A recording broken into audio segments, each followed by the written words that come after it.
So the Boston Celtics just blew a 20-point lead in the fourth quarter. That makes no sense. You are now getting the ear for your boy Ron Ray, Vol CEO somewhere, and I just watched the Boston Celtics give up 20 points to not D Wade, Dean Wade. And that makes like that makes no sense to me, especially when you're in a position like the season. Like, I just want to take a quick look here. I'm just gonna recap these stats for you guys, right? So hold on. Let's go to ESPN and let's find these stats because they had no Donovan Mitchell. And I don't want to hear about the referees. I don't want to hear the refs get it right. There was no reason why the Celtics should be in a position where they needed point 4, point 2, point 3, whatever the time that the refs missed. They needed that much time to really get a last second shot. You're contending for a title. I've always heard Shaq say this. When you have a team at the ropes, you stomp them. You don't win by 1, you don't win by 5. You beat the bricks off of them so that they could understand that you ain't playing no games. And I don't think they understood that tonight. So that's crazy. That is crazy. They lost by 1 point. And one dude, Darius Garland, turned the ball over.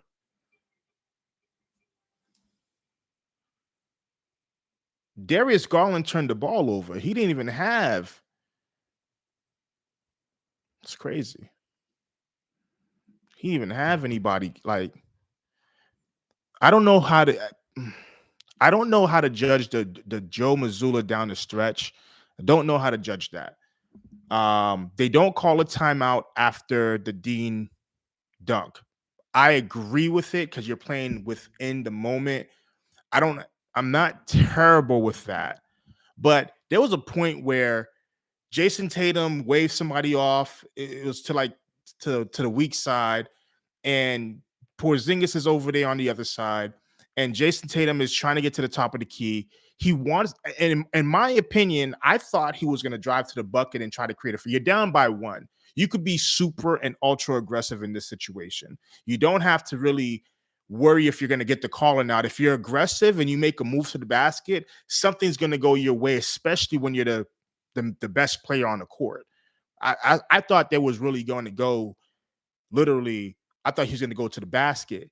But when he settled for the jump shot, even before he settled for the jump shot, there was a point where he's getting to the top of the key and he's not even like Joe Mazzulla doesn't call a timeout. That's what I'm trying to get to. Like, Joe doesn't call a timeout.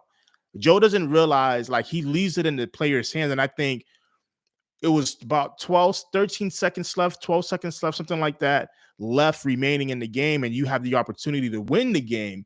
And they don't get into this. You call a set, but they don't get into the set that you call.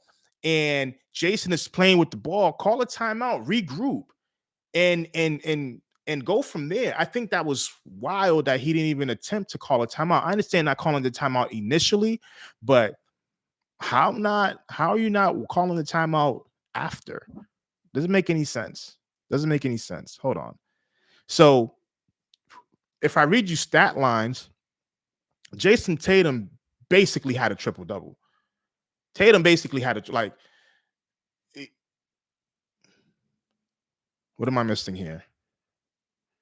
Oh, he only had 2 assists tonight.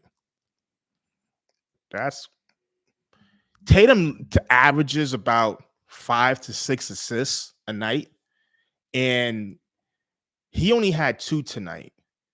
He only had 2. That's major. I didn't realize that's major. For Jason to only have 2 means that the defense was doing a good enough job to keep the ball out of his hands. He had 26 and he had 13 rebounds, 11 defensive, 2 offensive, right? So to have 2 assists, his impact of the game wasn't as it, the Cleveland Cavaliers did a good job of limiting the impact of the game. I mean, the Boston Celtics had 24 total assists. Derek White had led the team with 7. Hmm.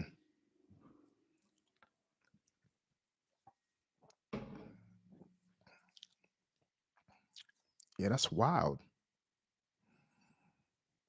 That's wild. Porzingis had 24. I think Porzingis, like, I like the idea of Porzingis being like a 3 and D mid-range mid-range type of guy, and he could get himself into the paint and post up and do that turnaround jump shot. The one thing that he doesn't have, and that's because of size and just, girth, he can't back down anybody. And I think that's an issue like that he holds. Like, he can't back down anybody. So when you're facing the Nikola Jokic's in the NBA finals, you're facing the Giannis's in the conference finals, you're facing um Minnesota team that could potentially come out. You're facing those type of guys. They struggle in that, from that perspective. They struggle. Well, he struggles. I'm not gonna say the Celtics do. I didn't see Tillman tonight. Um, I think he's a great addition to the team. I think he brings another big that allows you to do a little bit more dirty work in the paint that Porzingis, Cornette, and Al Horford does do for us. But Al Horford is not he's not backing up to the basket, you know what I mean, and getting that jump shot off anymore. That's done for him. That's not his game right now. He's trying to impact the game with 3 balls and defense and disrupting their big or whoever that person is. You're going to see Al Horford is going to be more of an impact, I would say, like during the um, Boston series. I'm sorry, during the if they face the Milwaukee Bucks, Al Horford is going to be one of the primary guards off the bench on Giannis, and I think he's going to be that guy if they get to the NBA Finals and they play the Denver Nuggets. I think he's going to be that guy for Jokic. Um, and maybe I don't think about Karl Anthony Towns if the Minnesota Timberwolves did get there. I'm not really worried about Rudy Gobert because he's not a threat. Like, he's a threat to, obviously, for lobs and dunks and high percentage shots, but I don't think he's a lob like a threat like that. I'm not, you have to like put Al Horford on him. I think Al Horford still has good feet. So when he slides on defense, he has the ability to really still impact and affect Antetokounmpo. I think he has that. So I think there's some things that the Celtics could do against those teams, but I went live and I was just like, wait a minute, how did they blow this lead and lost by 1 point? When you're up 20, and even the way Jason Tatum had his game, when you're up 20, what did Brown do? Brown had so if your big three gives you what 67 collectively, their big three, Brown, Tatum, and Porzingis, those 3 guys gave Boston 67. Holiday gave you 12. You know what? Derek White only scores 3 points. Let's look like Coutinho Mobley for the Cavaliers, Okoro 16. I think he played well. Jared Allen definitely always plays well. Darius he shot 6 for 20 and he was their best player. So Darius Garland shot 6 for 20. He's their best player, but Dean, not D Wade, Dean Wade comes off the bench and scores 20 in the third and the fourth. And that was pretty much the game right there. For the fourth quarter, that was pretty much the game right there. As crazy as that sounds, that was pretty much the game. Team stats. And that's another thing. Like, the Celtics only went to the free throw line 12 times. When you're a championship team, you don't go to the free throw line 12 times. And yes, you could the referees kind of let that game play out. But how much free throws did Tatum shoot? Tatum had how many free throws did he shoot? Damn. Hold on. We gotta find that.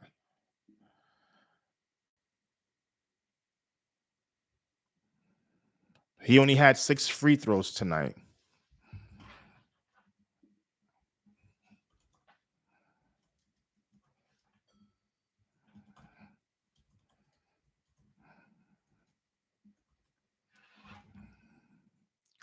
Okay. So he's averaging about 7, so he shot one less. The 2 assists is weird. 2 assists is weird. Like for Jason, that's weird. Like Jason Tatum is averaging this season. Um, let's see. He's averaging about 5 assists a game. The two is off to me because I feel like his impact of the game is that he's so much he helps it like he may not necessarily score the physical ball, but he helps the Celtics score so much because his decision making, just those things are the way he gets his teammates involved, the way he reads a double team. I think those situations allows Jason Tatum to kind of separate himself from the pack. What does this do for the psyche of the Boston Celtics, right? So we talked about the game. That was just a quick reaction on the game. Now let's talk about, what does it look like for them? So they are number one in the East, right? They're number one in the East. I want to say with this loss, let's just look at the standings really quick. With this loss, they're now 7.5 games in ahead of Milwaukee. So they still have a firm lead against the East. Against the West, let's see. In the West right now, so they have a 5.5 game lead against the West. And why I'm saying against the West is because home court advantage plays throughout the playoffs. So a game 7 is guaranteed in Boston in every series if the Boston maintains a 5.5 games above the competition. They have 7.5 games against the East right now. They're going against on Thursday. They're going to play um, Nikola Jokic and the Denver Nuggets, and then they play Phoenix later this week as well. So this stretch is kind of big because they're playing playoff teams that are really going to contend. And the one thing about the Celtics that I haven't heard a lot of people say, I think Stephen A. Smith said it a few days ago. They've lost to some of the powerhouses in the NBA today. I'm talking about into right now this season, not necessarily over the course of last 3 years or so, but they've lost to the Minnesota Timberwolves. They've lost to OKC. They got beat by the Clippers badly in Boston. And they did lose to Anthony David, and no Anthony David, no LeBron James, LA Lakers. So food for thought. So yeah. The Celtics going forward is interesting to me. Like these are losses that I don't want to emphasize too much on this particular loss, but down the stretch, execution, the game's on the line. Now, when the shot went up, I said game. I said he got him. I said he got him because it looked like a shot that Tatum would make. It did look good. Um, they called a foul. I heard the whistle, but they overturned the ruling of the foul. But I don't believe the execution down the stretch from a run a set like pick and roll. Why is Tatum going ISO? Like why is 2 picks not coming off of Porzingis and Jalen Brown? Get those players involved. Create a mismatch. You know what I mean? Like it's play basketball like if it was the first quarter. Like stop running the clock to the last second. Like if that's the case, I don't think their end of game execution is quite up there yet because we haven't seen them execute from that perspective. Like the Celtics have always blown out teams, And when they blow out teams, they look great. But when it comes to game time, crunch time situations, those dudes, for some reason, uh, struggles to, even if they finish the deal, they struggle to finish the deal. And tonight was a glimpse of how do you execute with Kristoff? How do you execute with Jalen? Where's Drew Holiday? Should the ball be in Tatum's hands when it's inbounded? Should it go to a facilitator to get Tatum open? Should Tatum be the facilitator? Where you put in Kristaps for the mismatch? Because he's your biggest um chess piece on the, like Jason. Like, don't get me wrong, Jason is like the queen, right? He could go anywhere he wants on a chessboard. But your second, maybe he's a bishop or something to that extent. But Kristaps Porzingis, when it comes down to playoff basketball and executing down the line, I think is going to be the X factor. And you could see it in the last play that they did. They gave the ball to Derek White, right? They trapped Derek White. They gave it to Kristoff. Kristoff drives and gets an and one and takes a 1 point lead to make it 103-104. Okay. And the play before that, because they were down by 4, they give the ball to Kristaps Porzingis, top of the key. They come to, help.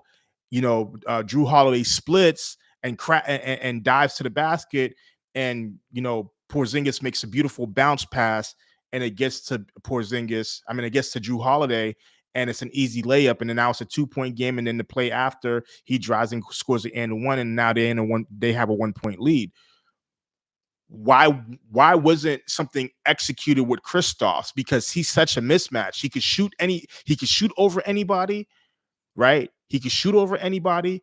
He could get to the mid-range, that free throw line jump shot if he wants to, right? He could create separation with the best of them where he could get his shot off. The only thing he struggles with, and I said it, alluded to this before, sometimes he's not strong enough to really bang down low and like put somebody in a poster. I don't think he's that strong enough. So yeah, I wanted to see late game execution in this one, and I didn't see it. And I think that's where I question Joe Mazzulla. It's only one game, so I'm not going to overreact. But man, if you're up 20 and Donovan Mitchell's not playing, do you understand the confidence you just gave this team, knowing that they were at home, no Donovan Mitchell was playing, and they were up 20 with 7 minutes left, and you let them come back? I mean, you were up 20 with 7 minutes left. You let them come back to win by 1. I don't want to hear nothing about the refs. You execute. You go through and you execute on that. I don't want to hear nothing about the refs. That was crazy. Blasphemous. That was crazy.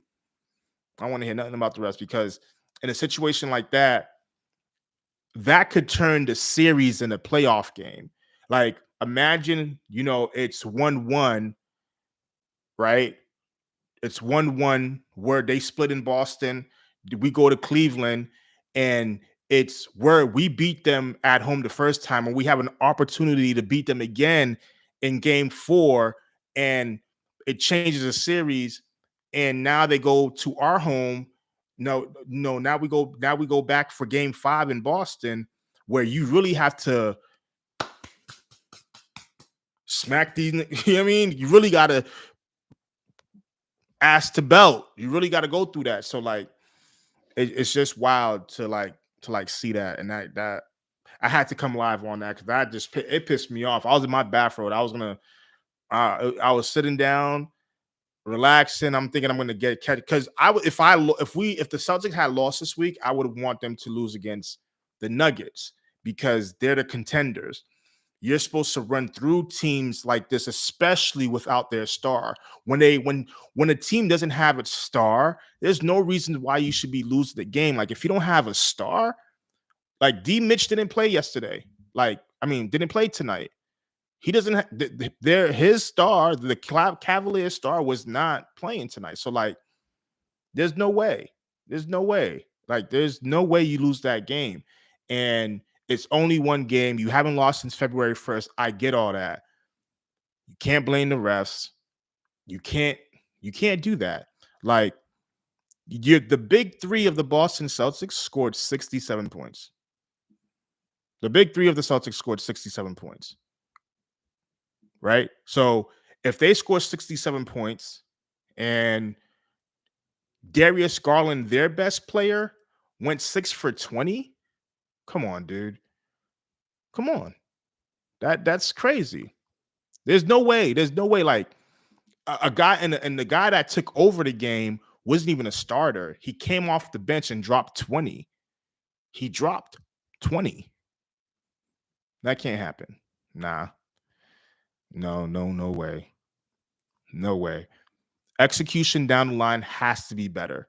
Has to be better. Execution down the line has to be better. Like the Cleveland Cavaliers are a legitimate Eastern Conference team. They didn't do well last year in the playoffs. They were good in the regular season. They didn't do well. Donovan's had some injuries over the last 2 seasons or so, but he didn't play well in the playoffs. So we got to see what they do. But they're a formidable team. They could edge Milwaukee out. I don't think they could beat us, but the one thing, see, they have the formula to beat us. They got a star, they got a superstar in Mitchell. They got a big in Jared Allen. I think the Boston Celtics will struggle against teams that have the likes of. I'm not comparing Jared Allen to Jokic. That's not what I'm doing at all. What I'm saying is that the size of these bigger teams impact how the Celtics want to play ball because they start Kristaps Porzingis at the 5. And again, as well as he's held his part down to replace like the Robert Williams defensive presence, he still has liabilities when it comes to creating offense for himself against bigger players. That's his flaw in my game. That's his flaw in his game for me. Like when he has to bang with an Anthony Davis, when he has to bang with a Jokic, when he has to go against Jared Allen, when he has to go against Cat or Rudy Gobert, when he has to go against those type of players, to me he struggles at times, and he's not getting the three ball because they're tall enough and they have reach enough where they could contest and disrupt his shot.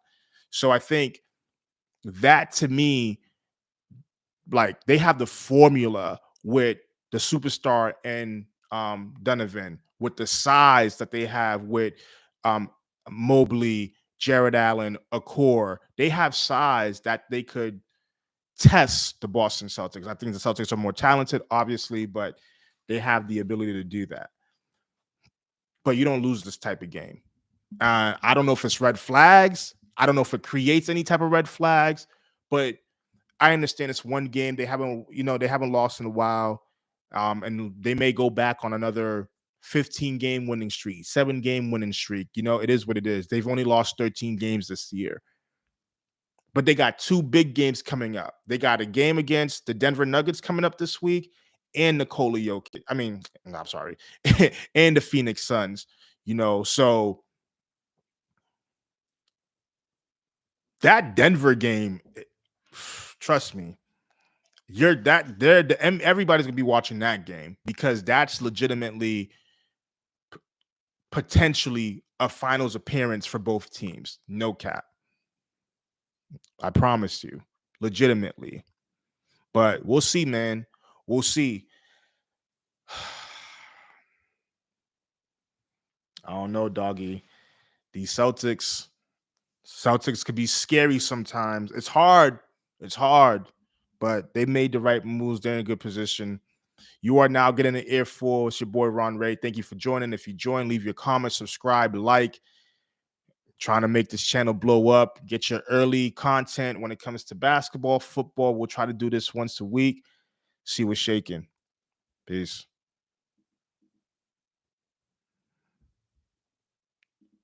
Boom, boom, boom, boom, boom, boom, boom.